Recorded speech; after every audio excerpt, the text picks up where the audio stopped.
Welcome back to the Tech Talks Daily podcast. Now, during my time here at the X4 Summit, I must admit I've had to pinch myself as I found myself watching inspirational keynotes. People from Martha Stewart to Shaun White, and even saw Tony Hawk's and the Killers.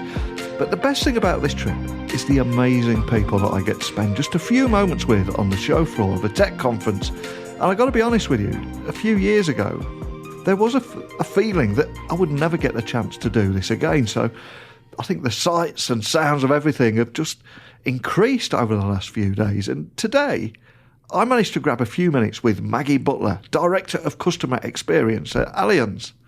And the travel company helps 25 million customers each year. And they've been working with Qualtrics over a number of years to better understand their customers. So I wanted to learn more about how Allianz is combining real data analysis technology from its Voice of the Customer program, combined with information gathered from customer service, call monitoring, customer satisfaction surveys, social media platforms, and joining up the dots to help identify those actionable insights about customer preferences or product shortcomings. So as a result of this concerted listening effort, I want to learn more about how this insurer has successfully aligned its products with what the customers truly want, such as coverage for existing medical conditions and products that support customers' needs.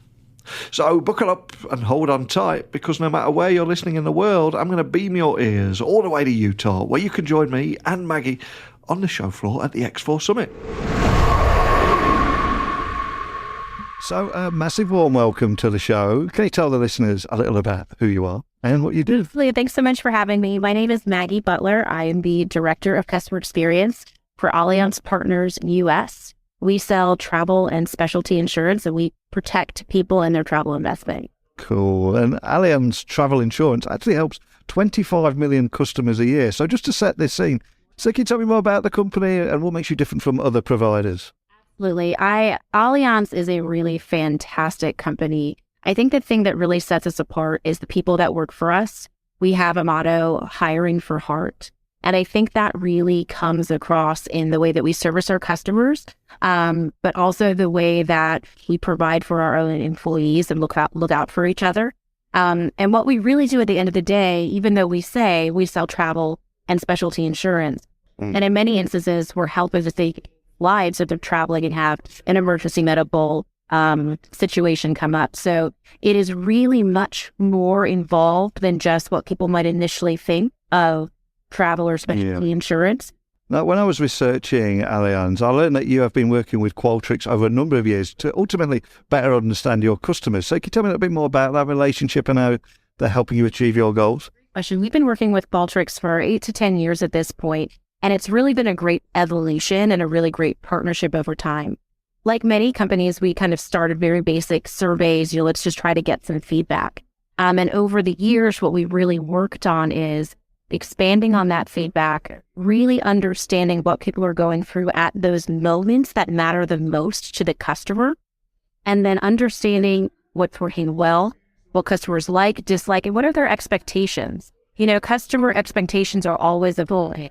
And so by our partnership with Qualtrics, we've really been able to hone in on specific things that customers like and dislike. And it's really enabled us as an organization to be more nimble and also really focus on our internal projects and initiatives on things that are going to have the most positive impact. And as this is a tech podcast, I've got to ask, can you tell me more about how you're combining real data analysis from your Voice of the Customer program? It sounds incredibly cool too. We're doing a lot with our data. So first and foremost, Qualtrics makes it really easy for us to get data out of their system. So we can take that data and then harmonize it with our operational data. And we have a lot of really, really smart internal teams that are good with those tools. And we're actually working on some projects right now to combine the data together so that we have one view internally that all teams can access, where they can see the overlap of the experience data and the operational data. The biggest point there is the data exists, but we don't want anyone to have to go digging for it or have to ask a specific team for it. We want to make it available to everyone. And so that's really a big initiative that we're working on right now. And I suspect we will have business leaders listening that are a little earlier in that journey there and the data in silos, etc. So do you have any use cases you can share that will just help listeners understand how you're able to unify data to identify those actionable insights about things like customer preferences and product shortcomings, etc.? Yeah, actually, I have one that I really love. I love telling this story. So a few years ago, we were looking at our customer feedback that we were receiving. And in many instances, customers will leave open-ended feedback. Will kind of tell us like other thoughts that they have. We utilize Qualtrics Text IQ to evaluate that open-ended feedback. And what we found was that about 6% of people providing that feedback actually still needed help in some way, or they indicated they still needed help. So what we did was we put together action plans in place using Qualtrics that created tickets when that happened. And then we partnered with our operations team to have a dedicated group of folks who would go in and work those tickets to help solve customer problems in a channel that's not traditionally a customer service channel, right? These people didn't pick up the phone and say, hey, I'm still having a problem. They didn't email us. They didn't reach out on social. They filled out a survey. And so it's not a traditional way to say, hey, I still need help. But we were listening. And we put a process in place using this technology that enabled us to respond quickly. And one of my favorite stories on that is when we first got started, we had someone reach out via the survey. Text IQ picked it up. We created a ticket. This person, their NPS score was a 2, which is a 0 out of 10 range. So they were a 2. So they were definitely a detractor. And our team caught that. They responded. They called the customer the next day. And the customer retook the survey and was a 9 out of 10. Wow. So just that little thing, it wasn't a big problem. Yeah. It was something small. But the fact that we reached out and we were enabled to reach out using this technology really helped us improve that particular customer's experience with our company. And that's what we're striving to do with this technology. And I suspect there will be a lot of business leaders listening, and things like that sets off the light bulb moment. But because of economic uncertainty, every new tech project now has to go through a rigorous value add, for example, because of the shrinking budgets and having to do more with less. So if we zoom out here, what is the actual result of the listening efforts? What is the ROI? Because that's what gets people on board, isn't it? Yeah, the ROI is really tied to lifetime value, right? When you think about it at the end of the day, you think about any company that you work with, whether it's a tech company or not, you were thinking about your overall experience.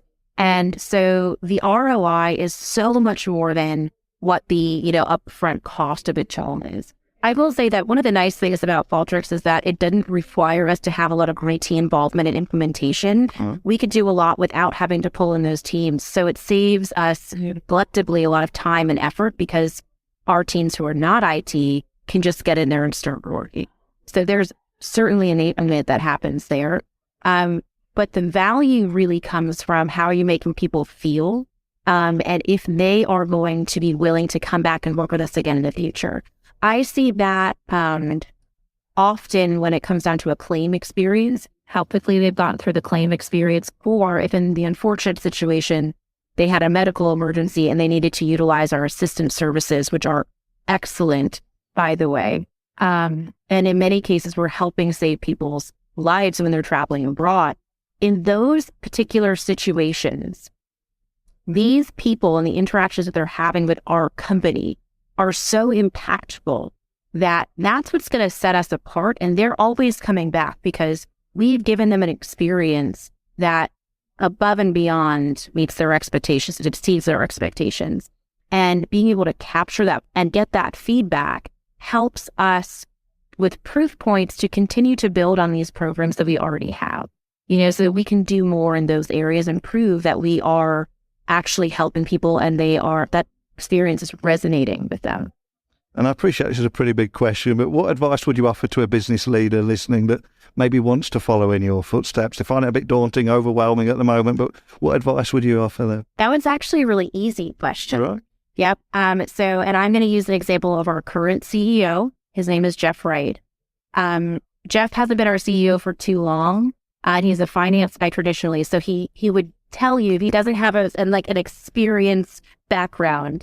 But what he does do really well is he listens and he understands customer value. He understands employee value. And one of the things that Jeff does that I, as an experienced professional, really appreciate is that in every single one of our corporate meetings, at the beginning of the meeting, he reminds everyone in the company that some of our key pillars are the customer experience and the employee experience, which are obviously other things that our company work on. Those are the two that are to me. But, he makes it a point to talk to everyone about how those things are important. And as a leader, that is the best thing that he can do, in my opinion, because it is reminding everyone that it is not just one person or one team that is responsible for the customer or employee experience. It's everyone, because everything we do has that impact downstream. 100% with you on that. And so I'm curious, from all the conversations you've heard on the show floor here at X4 and you've been having with people here and the keynotes, etc., are there any trends that you're hearing in conversations that have caught your attention? The biggest one is the transition from traditional surveying to the listening tool. It's really exciting when you think about that concept, and also the concept paired together with experience measurement versus experience management. Because when I think about that, what I'm saying is, today maybe we are doing experience measurement with the surveys. And I can say, you know what, I now know what I want 5 years down the line. I know what I want to build to, and I have a vision, and I fully believe that that's the right direction to go. And so I think from the conversations we've heard here at X4 have been very thought-provoking in that way. I know that there's still work to do. These things don't ever overnight, right? Like there's always building blocks. And for us, the building blocks are right now really working on combining our employee and our customer experience programs and having more of an experience management program internally. And then I can see the stepping stones in the future of growing to be more of a listening committee and having some of those tools at our fingertips. And if you look at those stepping stones and zoom out, look at that bigger picture, what excites you about that road ahead? Oh gosh, well, I do like to geek out, so I think it's always fun to be like, ooh, what can we do with this, But for me, I think it really is the most exciting thing is the thought of where we can go next and how we can grow it. And knowing that customer experience, employee experience, these types of programs are not static. They are always evolving. And they're evolving because customer expectations evolve. So anything I put in place today, it has to grow and change in the future and stay relevant and stay impactful.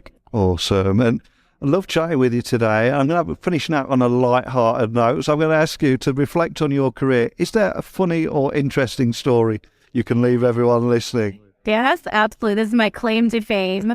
Everyone always wants their 15 minutes in the spotlight. And a couple of years ago, I actually got to be on a Travel Channel special representing some luxury villas. And it was very cool. It was like an MTV Cribs style show where I got to walk the camera through this big luxury mansion in Lake Como, Italy. It was a part of my job at the time.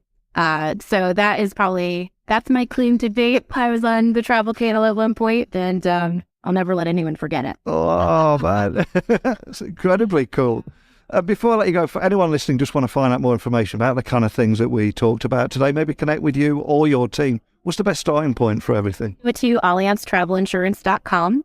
So that is our direct-to-consumer website. There's a lot of great information there. And again, my name is Maggie Butler. I'm our Director of Customer Experience. So reach out on LinkedIn. Awesome. Well, I know how busy you are here at the conference. So just a big thank you for taking the time to share your insights with everyone today. I must admit, I had a few audio corruption problems with today's episode, and I had to shorten our conversation a little. But I do hope to invite Maggie back on the podcast later this year for a longer chat, because she just got such good energy and so many great insights. I think there's so much more that we could be talking about.